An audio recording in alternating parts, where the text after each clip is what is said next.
Olá, povo brasileiro! Hoje eu vou ler mais um capítulo deste livro, Autobiografia de um Yogi. Hoje eu vou ler o capítulo 35. O capítulo 35 está na página 350.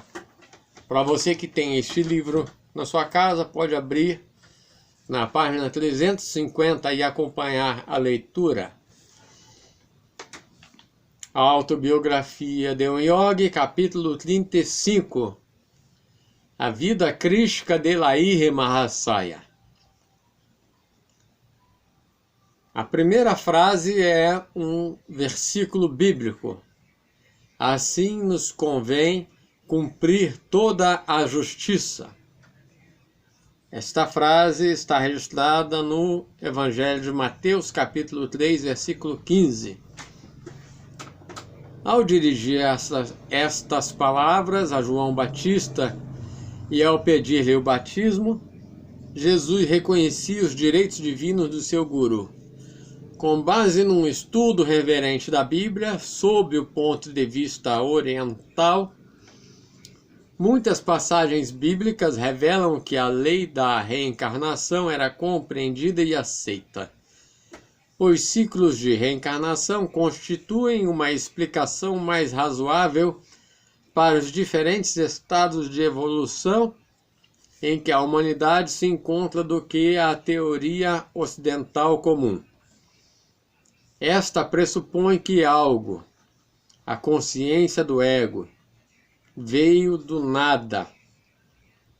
Existiu em vários graus de vitalidade durante 30 ou 90 anos e depois retornou ao vazio original.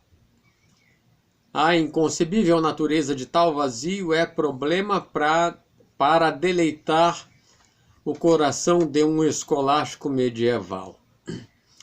Baseado em minha própria percepção intuitiva, estou convencido de que João Batista foi em vidas anteriores o guru de Jesus Cristo. Numerosas passagens na Bíblia deixam implícito que João Batista e Jesus Cristo, em suas últimas encarnações, foram respectivamente Elias e seu discípulo Eliseu. O próprio final do Velho Testamento é uma previsão da reencarnação de Elias e Eliseu. Eis que vos envio Elias, o profeta, antes que venha o grande e terrível dia do Senhor. Estas palavras estão registradas no livro de Malaquias, capítulo 4, versículo 5. Assim, João, Elias, foi enviado antes da vinda do Senhor Jesus. Nasceu algum tempo antes para servir de arauto a Jesus Cristo. Um anjo apareceu a Zacarias, o pai de João Batista, para dar testemunho de que o filho esperado não seria outro senão Elias. Mas o anjo lhe disse: Não temas, Zacarias, pois tua prece foi ouvida, e tua mulher Isabel dará à luz um filho e lhe porás o nome de João, e converterá muitos dos filhos de Israel ao Senhor seu Deus, e irá diante dele, isto é, diante do Senhor, com o espírito e o poder de Elias, para converter os corações dos pais aos filhos e os rebeldes à sabedoria dos justos, a fim de preparar ao Senhor um povo disposto. Esta passagem está registrada na Bíblia Sagrada, Evangelho de Lucas, capítulo 1, versículos 13 até o 17. Duas vezes, inequivocamente, Jesus identificou Elias como João Batista. Elias já veio e eles não o conheceram. Então os discípulos compreenderam que ele lhes falara de João Batista. Estas palavras estão registradas no Evangelho de Mateus, capítulo 17, versículos 12 e 13. Em outra ocasião, Jesus disse: porque todos os profetas e a lei profetizaram até João. E se quereis dar crédito, este é o Elias que havia de vir. Quando João negou que fosse Elias, no Evangelho de João, capítulo 1, versículo 21, ele quis dizer que no humilde traje de João já não vinha com a elevada investidura exterior de Elias, o grande guru. Em sua encarnação anterior, ceder o manto de sua glória e da sua riqueza espiritual ao discípulo Eliseu. Eliseu disse: peço-te que deixe uma porção dobrada do teu espírito sobre mim. E respondeu Elias: coisa difícil pediste, entretanto se me vires quando eu for arrebatado de ti, terás o que pediste. E Eliseu tomou o manto de Elias, que este deixou cair. Esta passagem está registrada no segundo livro de Reis, capítulo 2, versículos 9 até o 14. Os papéis se inverteram, pois Elias, João, não mais era necessário como guru ostensivo de Elias, Jesus, agora divinamente aperfeiçoado. Quando Jesus Cristo se transfigurou na montanha, no Evangelho de Mateus, capítulo 17, versículo 3, foi seu guru Elias, junto com Moisés, que ele viu. Em sua hora extrema na cruz, Jesus exclamou: Eli, Eli, lama sabachthani, isto é, Deus meu, por que me desamparaste? Alguns dos que permaneciam ali, ao ouvirem isto, disseram: este homem chama por Elias. Vejamos se Elias vem salvá-lo. O vínculo intemporal entre guru e discípulo, que existiu entre João Batista e Jesus Cristo, também estava presente entre Babaji e Lahiri Mahasaya. Com terna solicitude, o guru imortal nadou nas águas abissais que se agitavam entre duas vidas de seu Shela, guiando os passos sucessivos da criança e depois do homem Lahiri Mahasaya. Somente quando o discípulo completou 33 anos, Babaji julgou chegado o momento de restabelecer abertamente o laço jamais cortado. Após o breve encontro próximo a Raniket, o guru generoso não conservou o discípulo amado a seu lado, mas libertou-o para o desempenho de uma missão no mundo externo. Meu filho, virei sempre que precisar de mim. Que amante mortal pode cumprir as infinitas implicações de semelhante promessa? Sem que o mundo soubesse, um grande renascimento espiritual teve início em 1861, no remoto recanto de Benares.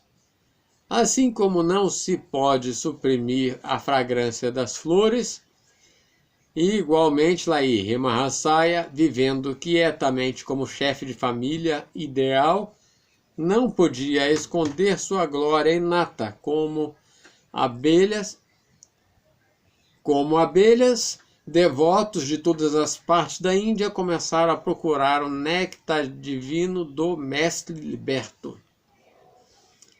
O superintendente de seu departamento, o inglês, foi dos primeiros a notar a estranha, transcendental mudança de seu funcionário, a quem afetuosamente apelidara de Babu extasiado. O senhor parece triste. Qual é o problema? Lahiri Mahasaya, solidário, perguntou-lhe certa manhã. Minha esposa na Inglaterra está gravemente enferma. A ansiedade está acabando comigo. Vou conseguir notícias dela. Lahiri Mahasaya saiu da sala e sentou-se por algum tempo em um local isolado. Ao regressar, tinha um sorriso confortador. Sua esposa está melhorando e lhe escreve uma carta agora. O yogi onisciente citou alguns trechos da carta. Babu extasiado. Já sei que não é um homem comum. Entretanto, sou incapaz de acreditar que o Senhor pode suprimir à vontade o tempo e o espaço. A carta comprometida finalmente chegou. A carta prometida finalmente chegou. O assombrado superintendente constatou que continha não apenas as boas notícias da recuperação de sua esposa, como também as mesmas frases pronunciadas pelo grande mestre semanas antes. Alguns meses depois, a esposa veio à Índia. Ao encontrar Lahiri Mahasaya, ela olhou com reverência. Nesta página tem uma fotografia.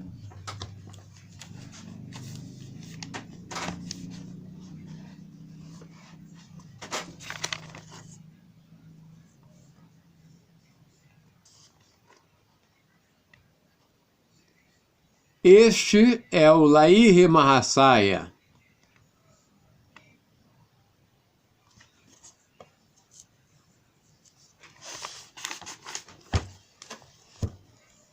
Lahiri Mahasaya nasceu em 1828, morreu em 1895. Foi um Yogavatar, encarnação da Yoga, discípulo de Babaji, guru de Sri Yukteswar, reativador na Índia moderna da antiga ciência da Kriya Yoga. Senhor, disse, foi sua forma envolta num halo de gloriosa luz que contemplei há meses ao lado do meu leito de enfermidade em Londres. Naquele instante, fiquei completamente curada. Pouco depois, encontrava-me em condições de empreender a longa viagem através do oceano até a Índia. Dia após dia, o sublime guru iniciava um ou dois devotos em Kriya Yoga, além dos deveres espirituais e das responsabilidades profissionais e familiares. O grande mestre passou a interessar-se entusiasticamente pela educação. Organizou numerosos grupos de estudo e tomou parte ativa no desenvolvimento de uma grande escola secundária no distrito de Bengalitola, em Benares.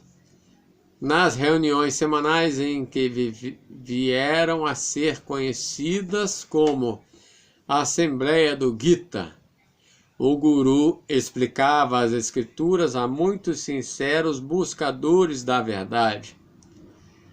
Com suas múltiplas atividades, Lahiri Mahasaya procurou responder ao desafio comum. Depois de cumprir os deveres profissionais e sociais, onde fica o tempo Onde fica o tempo para a meditação devocional? A vida harmoniosamente equilibrada do grande guru-chefe de família tornou-se uma inspiração para milhares de homens e mulheres. Ganhando apenas um modesto salário e sendo econômico, despretensioso, acessível a todos, o mestre continuava de modo natural e feliz na trilha da vida disciplinada no mundo.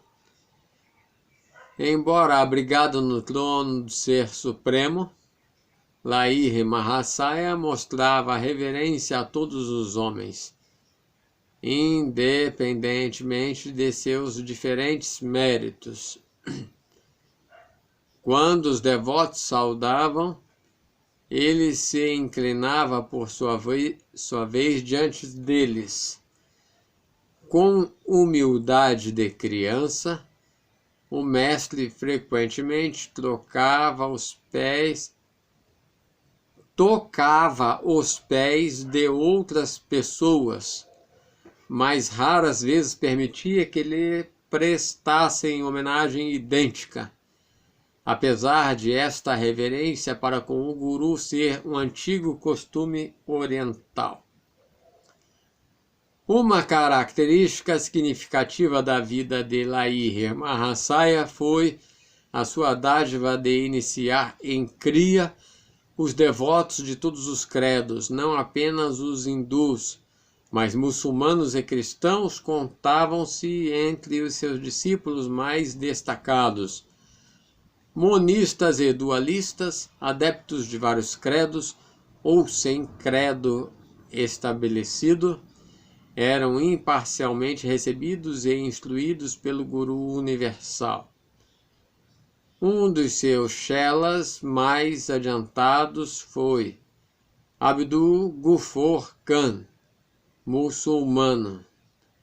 Lahiri Mahasaya, pertencente à casta mais elevada, a dos Brahmanes, fez corajosos esforços para dissolver o rígido preconceito de castas de sua época.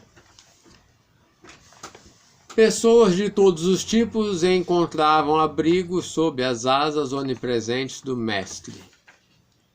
Como todos os outros profetas inspirados por Deus, Lahiri Mahasaya deu novas esperanças aos párias e aos oprimidos da sociedade. Lembre-se de que você não pertence a ninguém e que ninguém lhe pertence. Reflita que algum dia terá subitamente que abandonar tudo neste mundo. Portanto, estabeleça o contato com Deus agora, dizia o grande guru aos seus discípulos. Prepare-se para a jornada astral da morte que se aproxima, viajando diariamente no balão da percepção divina. Por obra da ilusão, você se percebe como um fardo de carne e ossos, que na melhor das hipóteses é um ninho de problemas. Martinho Lutero disse no livro Conversas à Mesa: quantas espécies de morte há em nossos corpos? Nada existe aí que não seja a morte.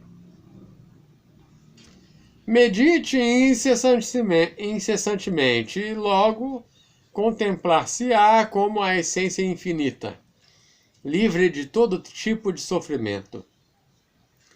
Deixe de ser um prisioneiro do corpo, usando a chave secreta da cria. Aprenda a escapar para o espírito. O mestre incentivava seus vários discípulos a aderirem à boa disciplina tradicional de seus próprios credos, enfatizando a natureza abrangente da cria como técnica prática de libertação. Lahiri Mahasaya dava então a seus chelas liberdade para expressarem suas vidas de acordo com o ambiente e a educação que haviam recebido. Um muçulmano deve realizar seu ritual namaz, oração principal dos muçulmanos, repetida 5 vezes por dia, ressaltava o mestre. Várias vezes por dia deve um hindu sentar-se em meditação.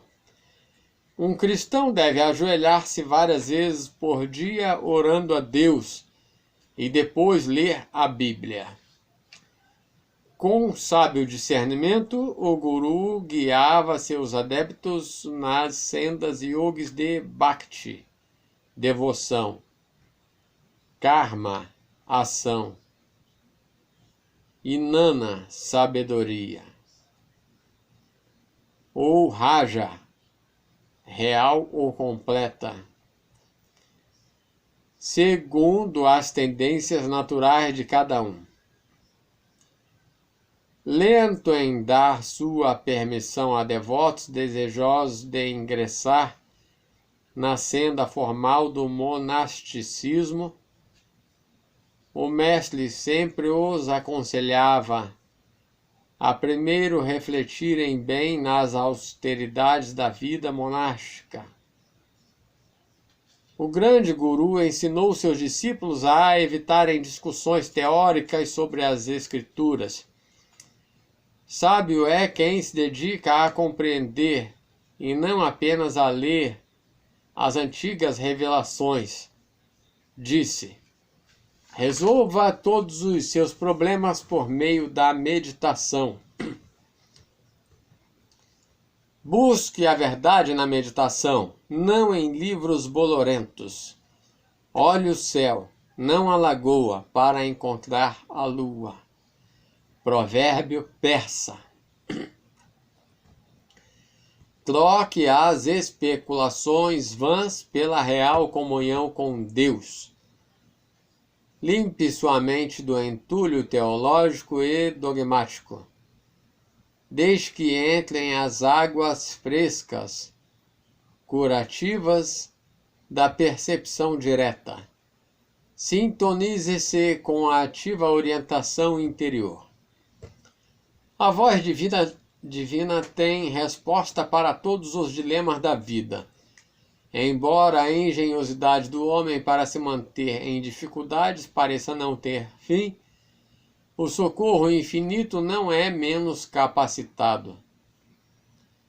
A onipresença do Mestre ficou demonstrada certo dia perante um grupo de discípulos que ouvia sua explanação sobre o Bhagavad Gita.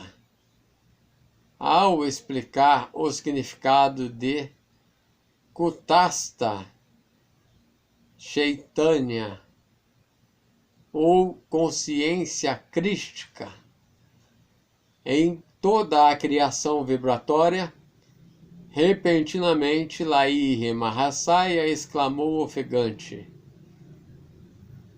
estou me afogando nos corpos de muitas almas perto da costa japonesa.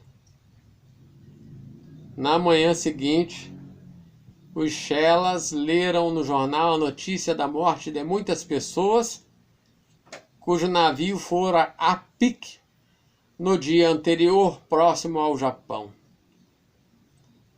Muitos dos discípulos de Lahiri Mahasaya, que moravam longe, tinham consciência de sua envolvente presença. Estou sempre com os que praticam Kriya. Eram suas palavras de consolo aos chelas, que não podiam permanecer por perto dele. Eu os conduzirei ao lar cósmico através de suas percepções espirituais cada vez maiores. Sri Bhupendra Nath Sanyal, Sri Sanyal, morreu em 1962. Eminente discípulo do grande guru, disse que em 1892, quando era jovem, Não podendo ir a Benares, orou ao grande mestre pedindo instrução espiritual. Lahiri Mahasaya apareceu em sonho e deu-lhe a iniciação Diksha. Mais tarde, o adolescente foi a Benares e pediu a Diksha para o Guru. Já o iniciei durante um sonho, respondeu Lahiri Mahasaya. Se um discípulo negligenciava qualquer uma de suas obrigações rotineiras, o mestre corrigia e o disciplinava com gentileza. As palavras de Lahiri Mahasaya eram brandas e curativas, mesmo quando precisava falar abertamente dos defeitos de um Shela. Disse-me Sri Yukteswar, certa vez acrescentando em tom de lamento: nenhum discípulo jamais fugiu às farpas do mestre. Não pude conter o riso, mas garanti sinceramente a Sri Yukteswar que, cortantes ou não, todas as suas palavras eram música para os meus ouvidos. Lahiri Mahasaya cuidadosamente subdividiu a Kriya em 4 iniciações progressivas.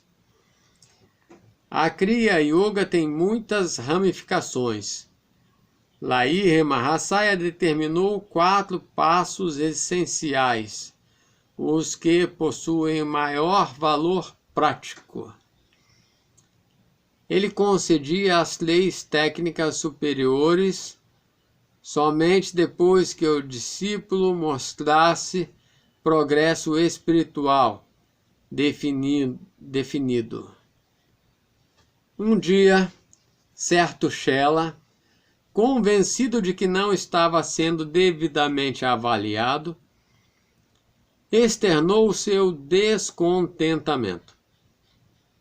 Mestre, disse, já estou preparado, sem dúvida, para a segunda iniciação.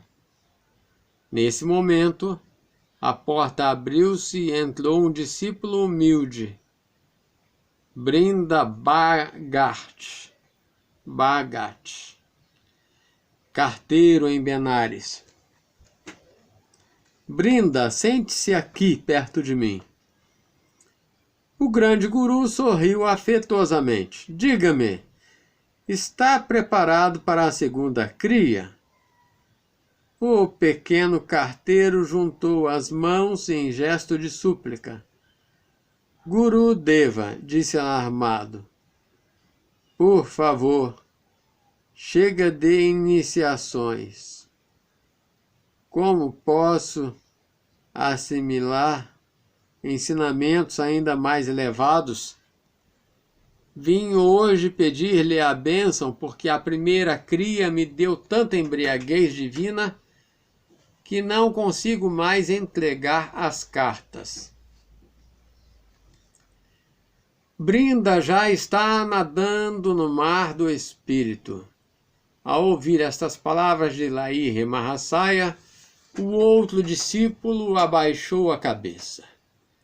Mestre, disse, vejo que tenho sido mau trabalhador, achando que o defeito está em minhas ferramentas. O modesto carteiro, inculto como era, mais tarde desenvolveu sua intuição pela Kriya, a ponto de intelectuais ocasionalmente solicitarem sua interpretação de certas passagens complicadas das escrituras inocente de pecado e de sintaxe. O pequeno Brinda conquistou renome entre os eruditos. Além dos numerosos discípulos de Lahiri Mahasaya em Benares, centenas vinham de distantes regiões da Índia. Ele próprio foi a Bengala em diversas ocasiões, visitando os sogros de seus 2 filhos. Assim, abençoada por sua presença, Bengala multiplicou-se em colmeias, em pequenos grupos de cria. Até hoje, o fluxo da corrente invisível de meditação espiritual é mantido por muitos devotos silenciosos, especialmente nos distritos de Krishnanagar e Bishnupur. Entre os muitos santos que receberam a cria de Lahiri Mahasaya, podem ser mencionados o ilustre Swami Bhaskarananda Saraswati de Benares e o grande asceta de Deogar, Balananda Brahmachari. Durante algum tempo, Lahiri Mahasaya foi professor particular do filho do Maharaja Iswari Narayan Singha Bahadur de Benares. Reconhecendo as elevadas conquistas espirituais do mestre, o Maharaja e seu filho pediram a iniciação em cria, assim como fizeram o Maharaja Jotindra Mohan Thakur. Vários discípulos de Lahiri Mahasaya, ocupando posições de influência no mundo, desejavam expandir o círculo de cria por meio da publicidade. O Guru negou-lhes permissão. Um chela médico régio do príncipe de Benares iniciou um esforço organizado para divulgar o nome do mestre como Kashi Baba, o enaltecido de Benares. Outros títulos dados pelos discípulos a Lahiri Mahasaya eram Yogi Bar, o maior dos yogis, Yogi Raj, o rei dos yogis, e Munibar, o maior dos santos, aos quais acrescentei Yoga Avatar, encarnação da Yoga. Novamente o Guru negou-lhe permissão. Desde que a fragrância da flor de cria espalhe de modo natural, disse. As sementes da cria vão se enraizar firmemente no solo dos corações espiritualmente férteis. Embora o grande mestre não adotasse o sistema de pregar através do canal moderno de uma organização ou de material impresso, saiba que o poder de sua mensagem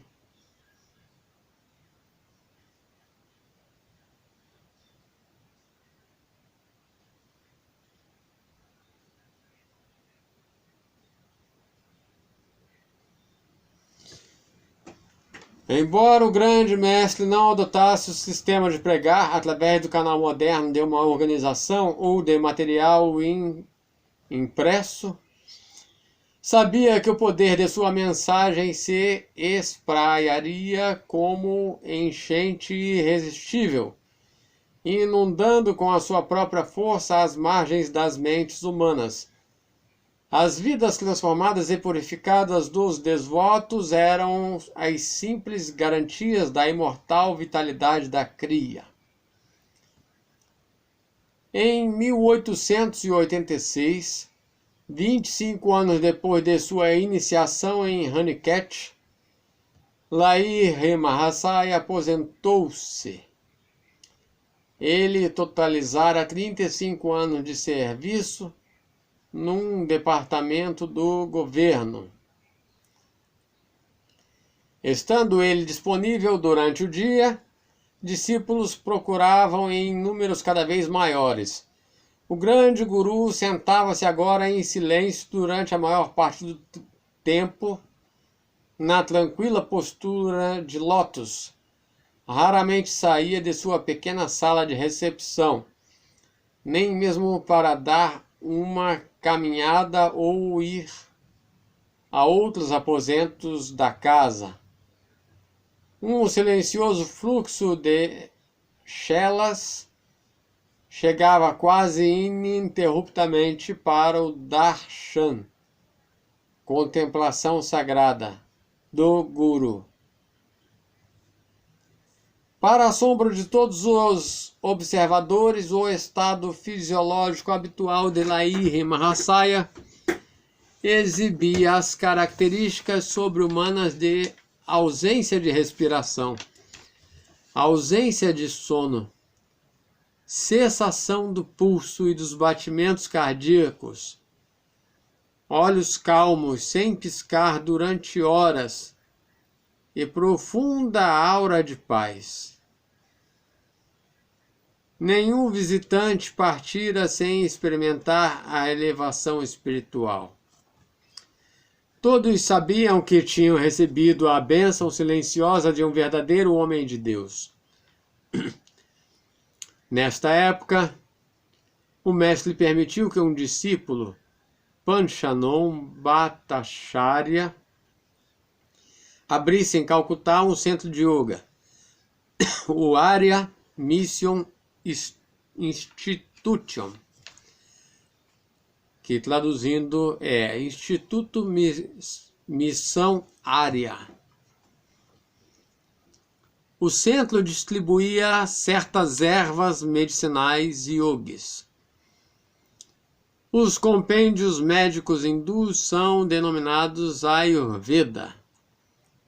Os médicos ayurvédicos usavam instrumentos cirúrgicos delicados, faziam cirurgia plástica, sabiam como neutralizar os efeitos de gases venenosos, faziam cesarianas e operações no cérebro e eram habilidosos na dinamização dos medicamentos. Grande parte da matéria médica de Hipócrates, século IV a.C., foi tomada emprestada de fontes hindus.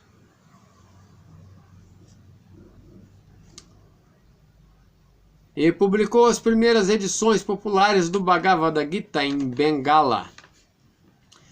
O Gita da Missão Arya em Hindi e Bengali foi lido em milhares de lares.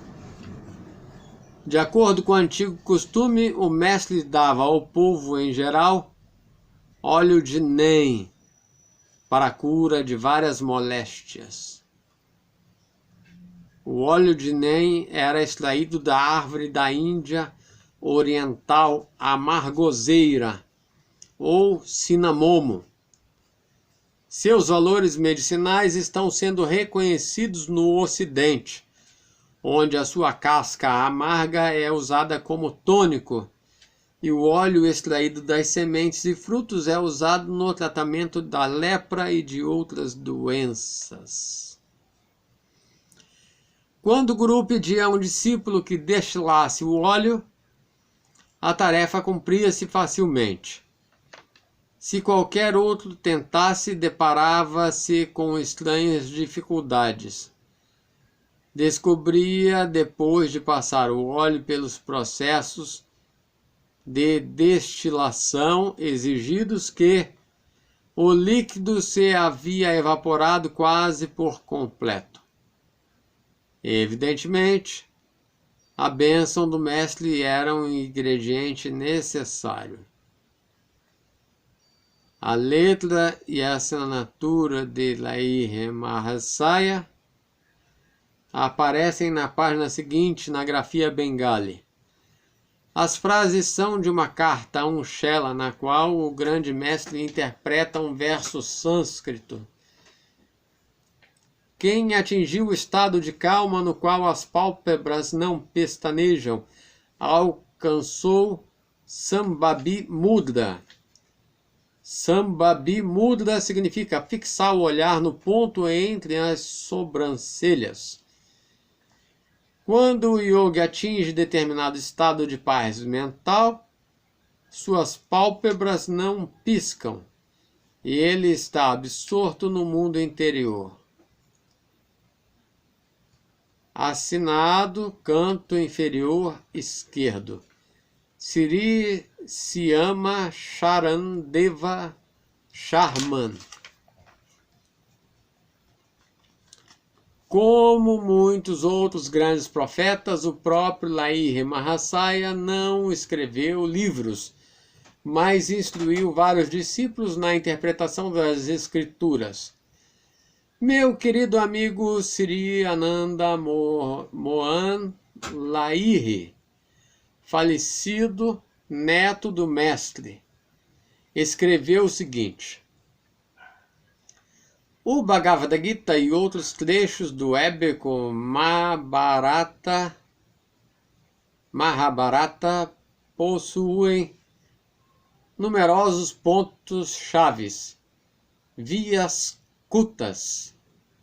Se não questionarmos os pontos-chaves, encontraremos apenas histórias fabulosas de tipo peculiar e fáceis de serem erroneamente compreendidas. Se deixarmos sem explicação os pontos-chaves, perderemos uma ciência que a Índia perseverou com paciência sobre-humana após uma busca de milhares de anos de experimentação. Um mudra é um símbolo. Geralmente designa um gesto ritual feito com os dedos e as mãos.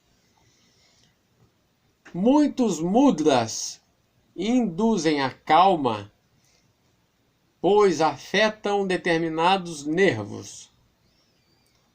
Os antigos tratados hindus classificam minuciosamente os nadis, 72 mil condutos nervosos no corpo, e sua relação com a mente.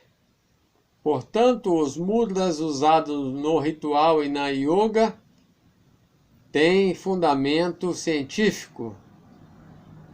Uma elaborada linhagem de mudras também é encontrada na iconografia e nas danças rituais indianas. Vários sinetes encontrados recentemente em escavações arqueológicas no Vale do Indo, datados do 3º milênio a.C., mostram figuras sentadas em posturas de meditação, agora usadas no sistema da yoga, confirmando a inferência de que, naquela época, alguns dos rudimentos da yoga já eram conhecidos. Pode-se concluir razoavelmente que a introspecção sistemática auxiliada por métodos estudados tem sido praticada na Índia há 5.000 anos.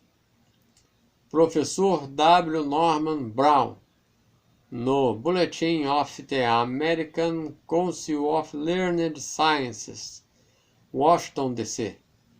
Entretanto, as escrituras hindus atestam que a ciência da yoga é conhecida na Índia há incontáveis milênios.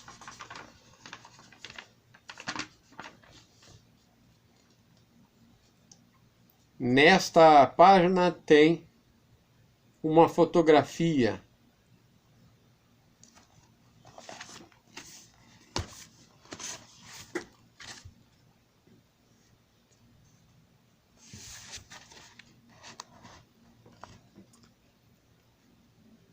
Esta fotografia do Pantachon Bhattacharya.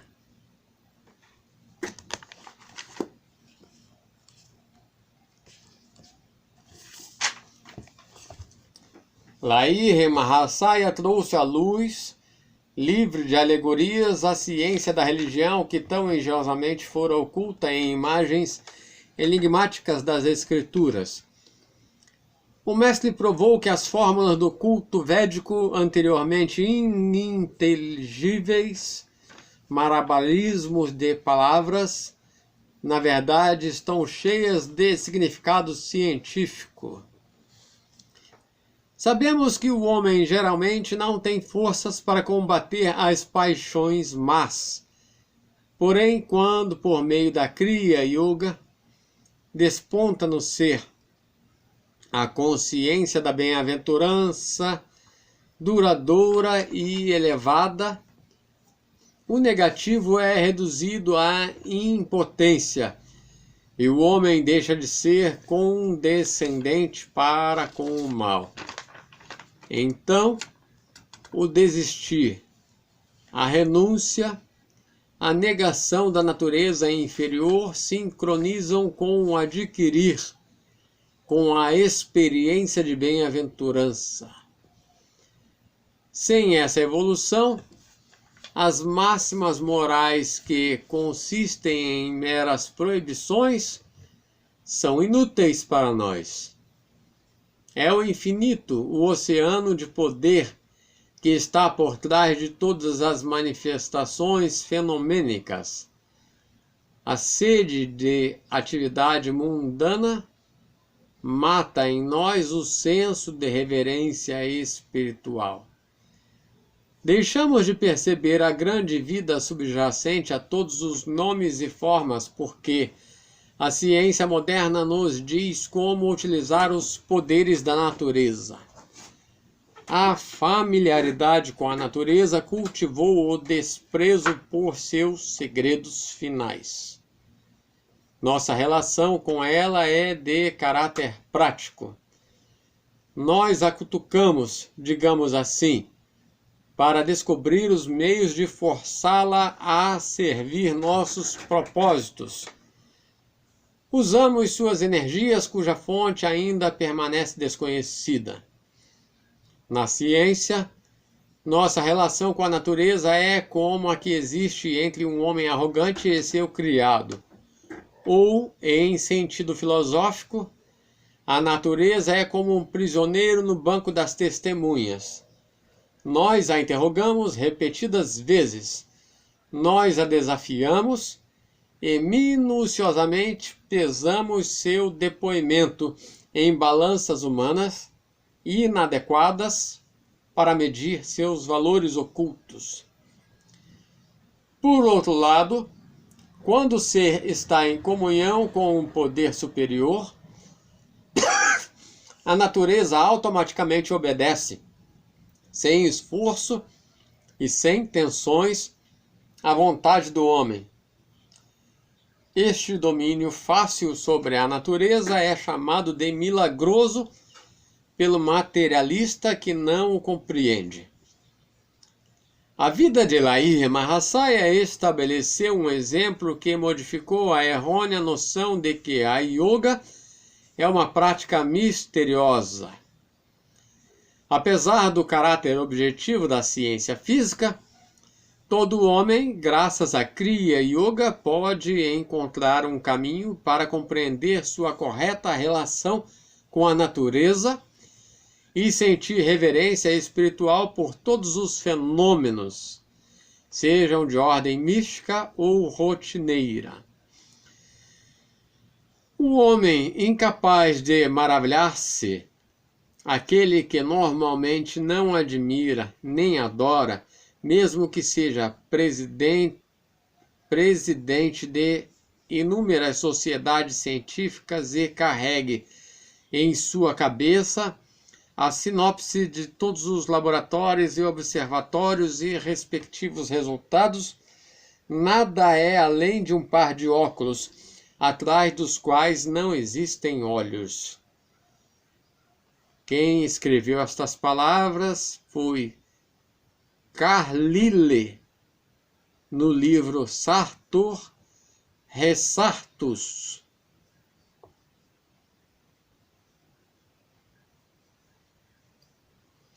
Deveríamos lembrar que muitas coisas inexplicáveis há 1000 anos já não o são, e os mistérios de hoje podem tornar-se legitimamente inteligíveis daqui a alguns anos.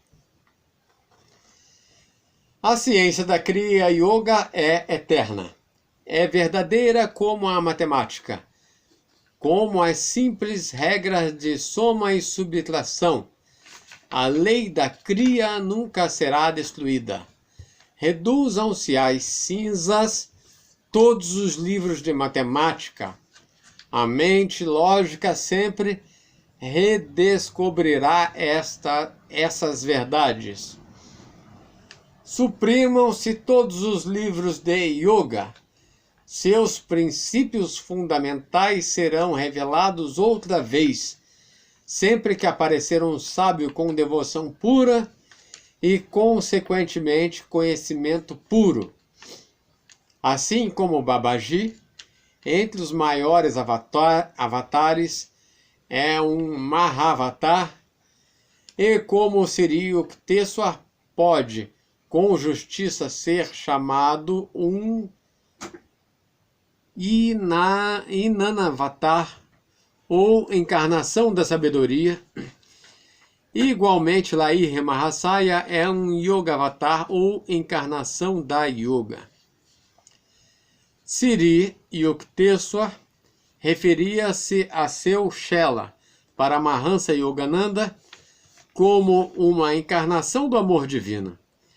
Depois que Yogananda Ji abandonou seu corpo físico, Rajarsi Janakananda, James J. Lin, seu principal discípulo e sucessor espiritual, conferiu-lhe o título de Premavatar, ou encarnação do amor.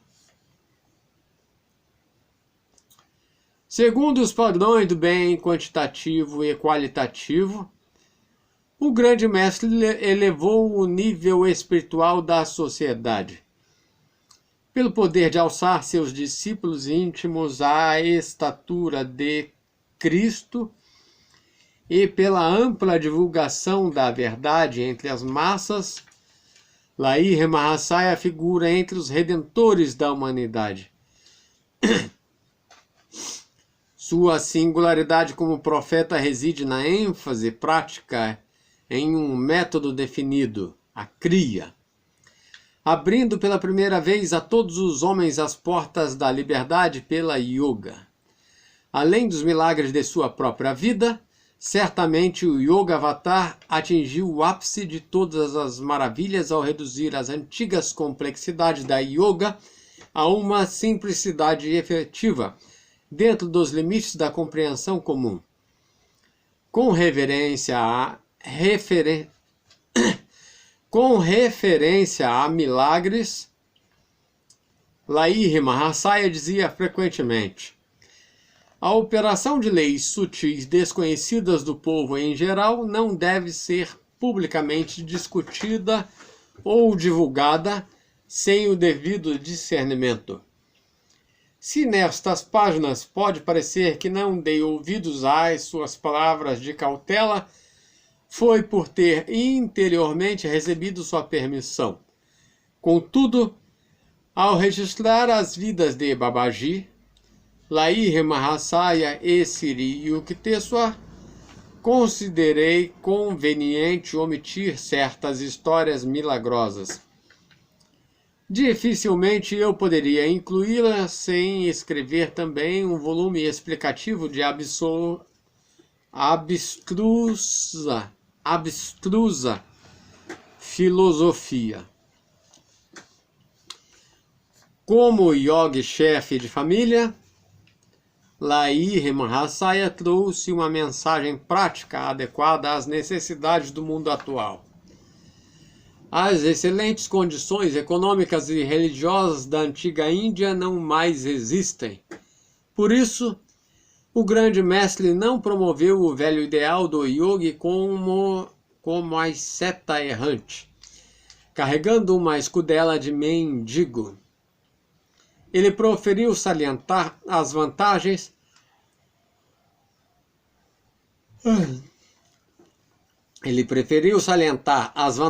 que teria o yogi em ganhar o próprio sustento, não dependendo de uma sociedade competitiva para sua sobrevivência, e em praticar a yoga no recesso do lar.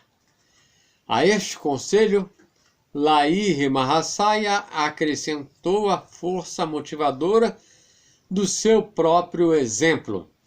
Ele foi o modelo do yogi moderno, aerodinâmico. Seu modo de vida, conforme planejado por Babaji, tinha o objetivo de ser um guia aos yogis aspirantes de todo o mundo. Nova esperança para os homens, proclamou o Yogavatar. A união divina é possível através do alto esforço, e independente de crenças teológicas ou da vontade arbitrária de um ditador cósmico. Usando a chave da Kriya, as pessoas que não conseguem acreditar na divindade de homem algum contemplarão, por fim, a plena divindade em si mesmas. E aqui acabou o capítulo 35.